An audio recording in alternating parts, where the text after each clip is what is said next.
And we are back, and we just finished watching the wonderfully demented M3GAN from 2023. I believe it released this year in 2023. It's still in theaters, but you can catch it for buy or rent on Amazon Prime. This is rated PG-13 with a runtime of 1 hour and 42 minutes. This is the story of young Cady, who we previously saw in A Christmas Mystery, played by the lovely young Violet McGraw, who is on her way with her parents on a little family vacation.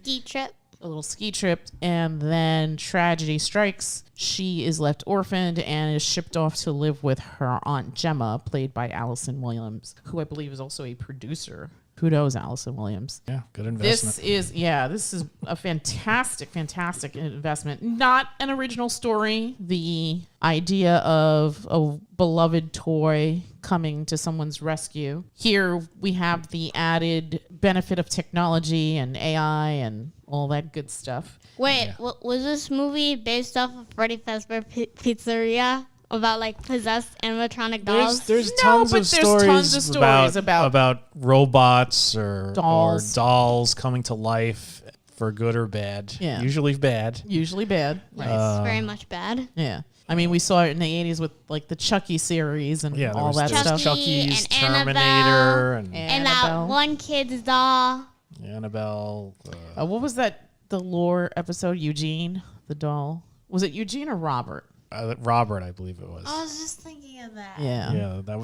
I think that's what that movie The Boy is based on. Right. Yes. With the girl from Walking Dead. Maggie from Walking Dead. Yeah. But this is not like a totally original. They've just put a sort of modern spin on it, technology spin on it with AI and creepy. That's all getting now. Yes, absolutely. Yes, it's getting too realistic. Yes, this was brought to you by Atomic Monster, of course, the purveyors of horror Blumhouse, and something called Divide and Conquer. This, fun fact, was filmed in New Zealand. Wow. Yeah, it was pretty. It was pretty. I think they're supposed to be in Oregon, but this was filmed in New Zealand. So it was interesting to hear so many like American English people instead of people with actual accents. I mean, you would think New Zealand, it would be... You know what? You just never know now. That's true. I guess it would explain that cop. The cop who would visit the house. I was like, yeah, he looks like he belongs in New Zealand. He looks Kiwi. He looks New Kiwi Zealand cop. Yeah, but he didn't sound Kiwi. No, he didn't sound Kiwi. That was the whole thing. Yeah. So again, this is the story of young Cady, who's lost her parents and has now been shipped off to live with her Aunt Gemma, who is a tech whiz and makes a lot of cool, interesting robotic toys. I mean, was it cool that she made M3GAN? Well, I'm not talking about M3GAN. I like Bruce. Bruce was cool. I thought Bruce was awesome. If M3GAN didn't turn psychotic, that would have been great. Yeah. That eventually something like that is going to happen. Yes. And it'll be like, I don't think it'll be a toy. It'll probably be something that helps people. Yes. Until it eventually kills us all. Which it probably will. Like those robot dogs. Kind of inevitable. Dishes away for you. Yeah. You'll have like a version of Spot running around doing your dishes. And one day it'll crush your throat while you sleep. Yay. I'm going to go around the table and get impressions. Gigi, what'd you think of the film?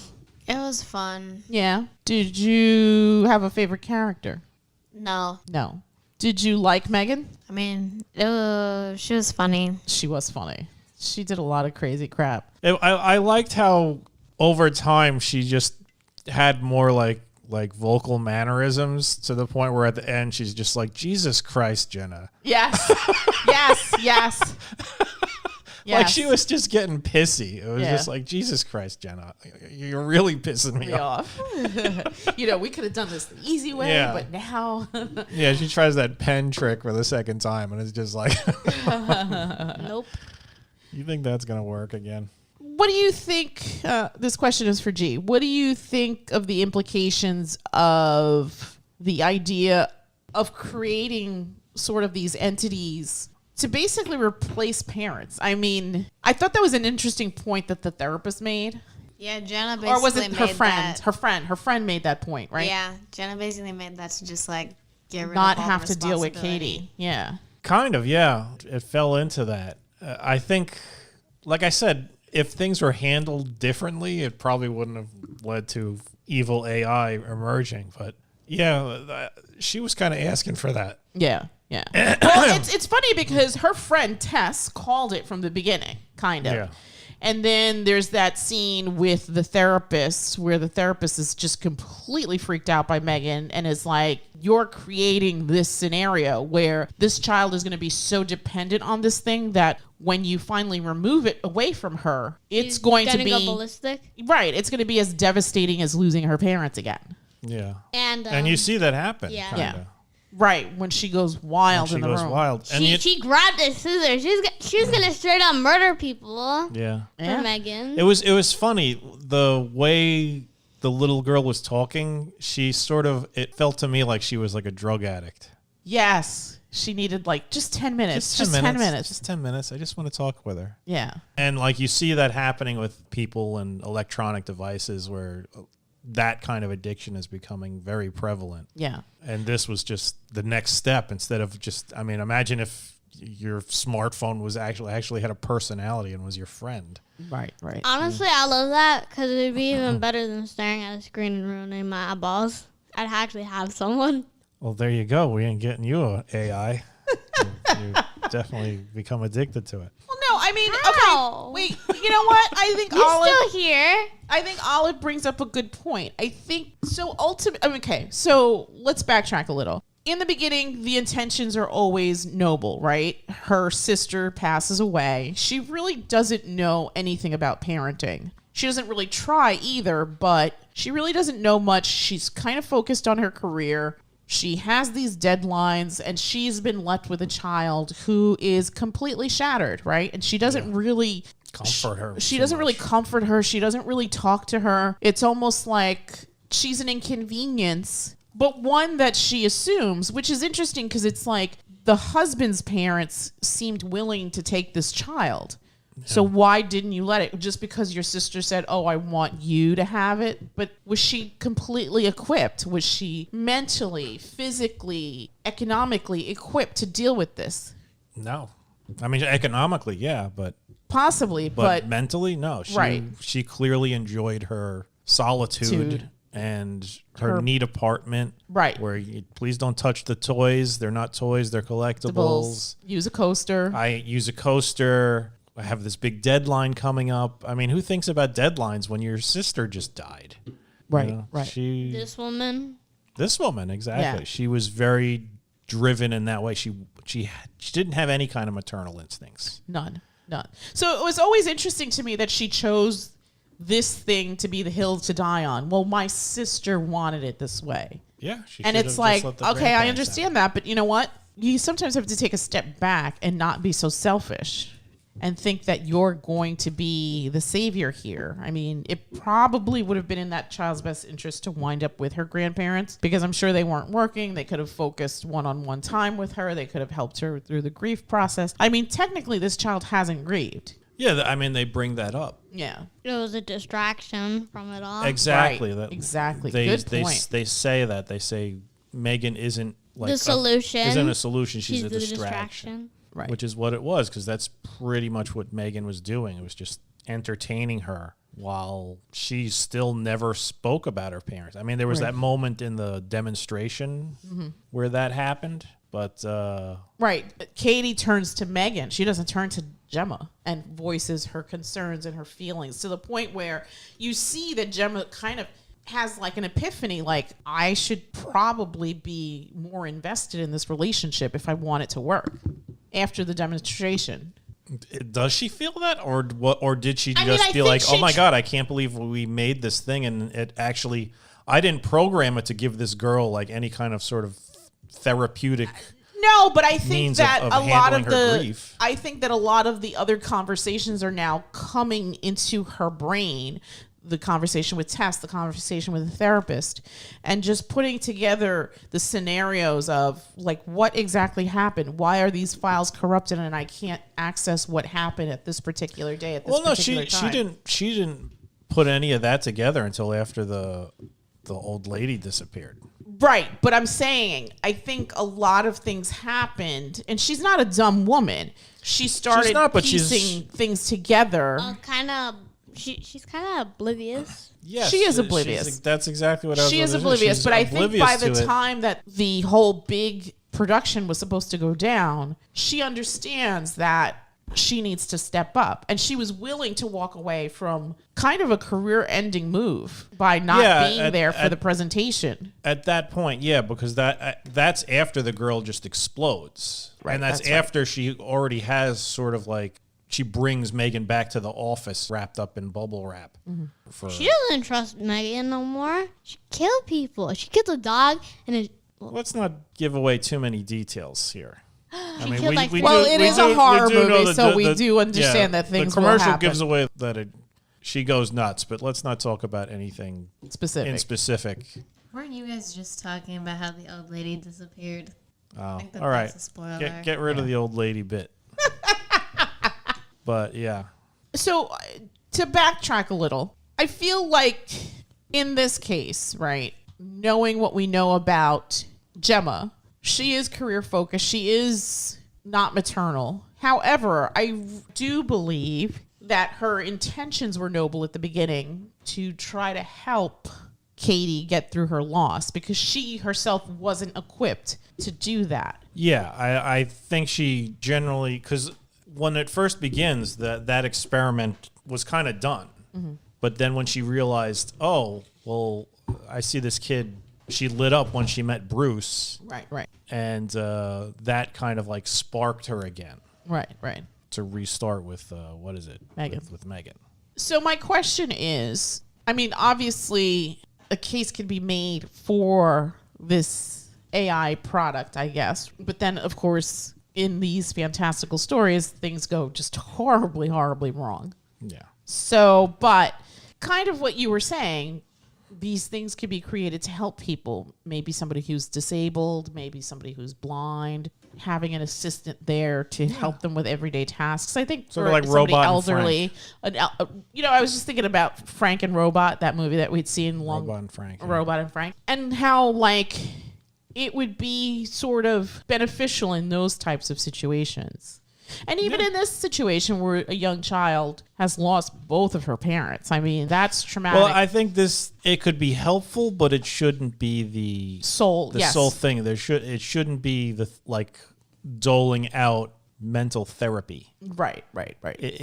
That should be reserved for the loved one, the guardian, the psychologist, somebody to help her talk it through. Talking it through with Megan is not ideal. Correct. But as far as people who they need help, elderly, disabled in some way, or just in any sort of situation where you need something that could do a job specifically, that would be better than having a person in that role. Like, I don't know, going into a burning building or sure, or building something in a very dangerous situation. Yeah, that's the goal. I think that's the goal. That's what we would like to head towards. Just don't give it emotions.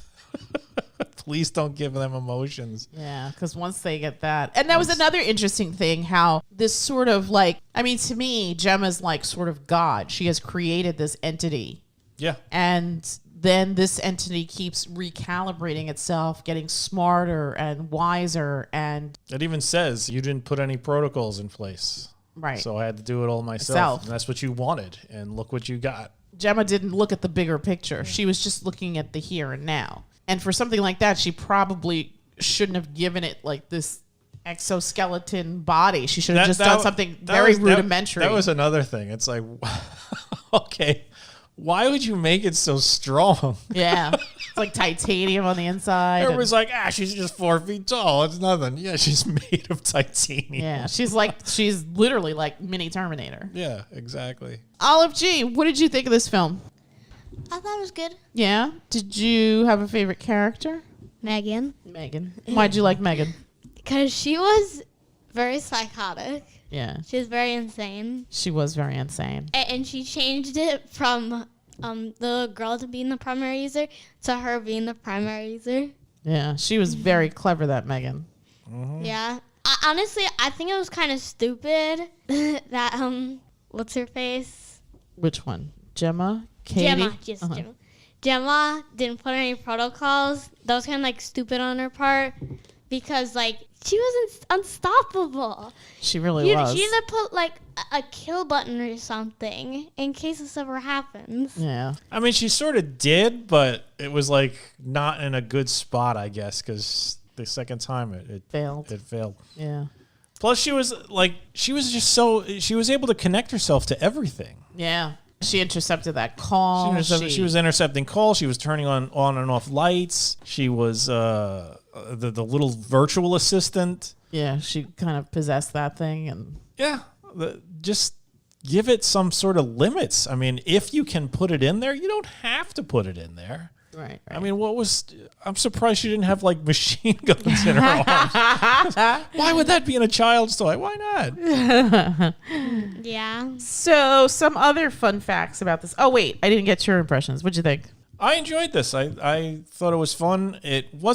I didn't think it was scary at all. To me, this is more of a sci-fi movie than a horror movie. It has like horror elements to it. Right. It's more of a thriller, I guess. It's a bit more of a thriller, and I think this is more, the intent of this is just to have fun, to smile, to laugh, to be enthralled. Like the other recent horror film that we spoke about was Smile, where they were really trying to like, oh, it's dread and terror. And it really wasn't. And it wasn't. It just wasn't scary. It was stupid. And it failed in its primary goal. This, I believe the primary goal was just having fun. Yes, and it was entertaining.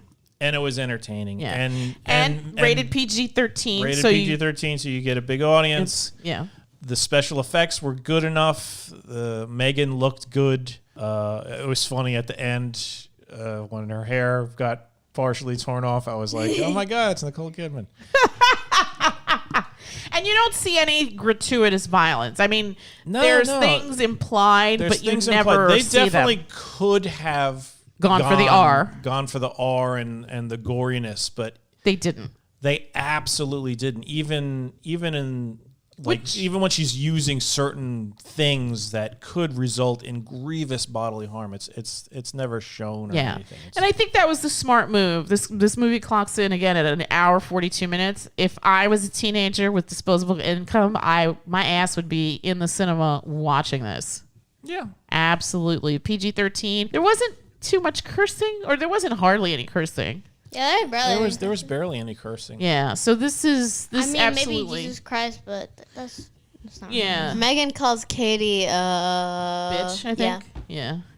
I mean, there isn't. I mean, there's definitely no F words. I don't think I heard the S word.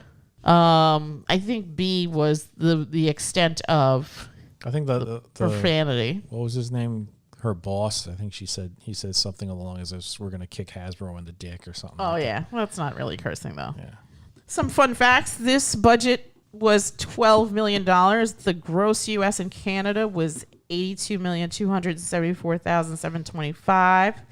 Opening weekend this year in the United States, January 8th, this opened up with $30,429,860. And the worldwide gross on this baby is $146,039,725. So kudos to everybody involved here. Yeah. And yes, I do believe they have signed on for a M3GAN 2 at some point. I mean, you did see that little teaser at the end, so. Yeah. It's horror, so there's always going to be some sort of oh my God, it's not over yet. Yes. They always got to throw. It's not over until you end it. Even when they end it, there's always something. There's the backup copy. Oh my goodness. Oh wait. I mean, how many Friday the 13th movies are there, or Halloween movies, or Chucky movies? Jason's carrying Freddy's head out of the lake, and then it zooms in on his face, and he winks at the camera. He's like, "This is my plan all along." I love being beheaded. Yeah, I mean, this definitely, in my humble opinion, not as good as Barbarian, but better than Smile for sure. No, it's no. Don't even compare Barbarian to this. They're different. Barbarian is just like, you're watching it and you're just like, oh my God.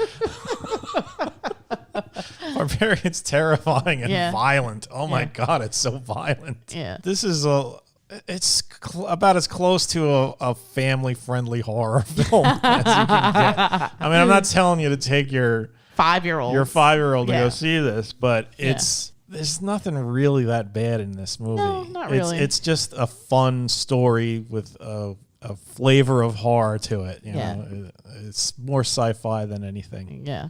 Do you think that people should be playing God here and creating these entities? I mean, it's going to happen. AI is going to happen. How it manifests is really what's going to, I guess, be the determining factor here. But it's going to happen regardless. I don't know about.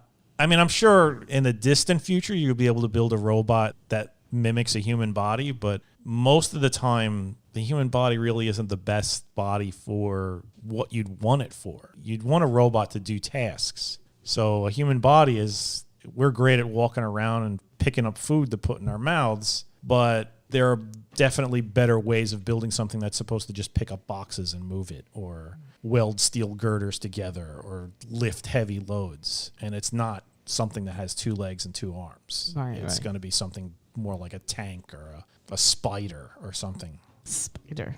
I like that. All right. I enjoyed this. I don't like that. I hate spiders. Yes. I'm not a fan of the actual animal spider, but if you were gonna build something like more of a caretaker sort of thing, then you could see it having more human characteristics. It may not have legs because there's the whole balancing thing that makes it a pain in the butt, but I could see it having a sort of human upper body. Australian spiders are the worst. Yes, everything in Australia. You can't even put a friendly spider in a cartoon over there. Yeah, I also enjoyed this movie tremendously. I thought it was interesting. It was fun. It moved very quickly. It had some decent tense moments throughout, and I think the ultimate ending or payoff there was gratifying to the story overall. I think Allison Williams did a great job as Gemma, as the woman who's just focused on her career, is lumped in with this child and then has to kind of really examine herself in a way and make some changes. I thought Violet McGraw as Cady was fantastic. She comes across as very sorrowful and lonely and sad. There are those points where she does smile and that comes through, but it's only with the interactions with either Bruce or Megan. I don't think I ever saw her smile genuinely with her aunt. Not really. No. Not really. But I mean, when she was being shown when she was shown Bruce for the first time. Right. But yeah, most of the time she was a sad kid. Sad kid, yeah. Which is good. Yeah, not that kids should be sad, it fits with the story. In this story, she portrayed herself very well. Right. She shouldn't be, I mean, she lost both her parents in a horrible accident. She shouldn't be all yippee and whatever. Yeah. Yeah. So, okay, I'm gonna go around the table and get numbers. I'm gonna start with you, G. 1 to 10. I'll give this like a 7. I too would give it a 7. I too would give it a 7. 8. An 8. 8, 7, 7, 7. I think yes. If you are so inclined to go to the theaters, you should definitely check out Megan. If you or rent it. Or rent it. It's on. It's on. Yeah. For rent now. It's for rent or buy if you feel like throwing in a couple extra bucks. But yeah, I mean, from where it starts to where it ends, it's highly entertaining. It does the job. I agree with you. I think it's more of a sci-fi thriller more than a horror because a lot of the horror has been taken out. But it is implied, and I think they do a good job here. I think it was very smart to go for the PG-13 rating because I think that you can obviously get a bigger audience. Yeah.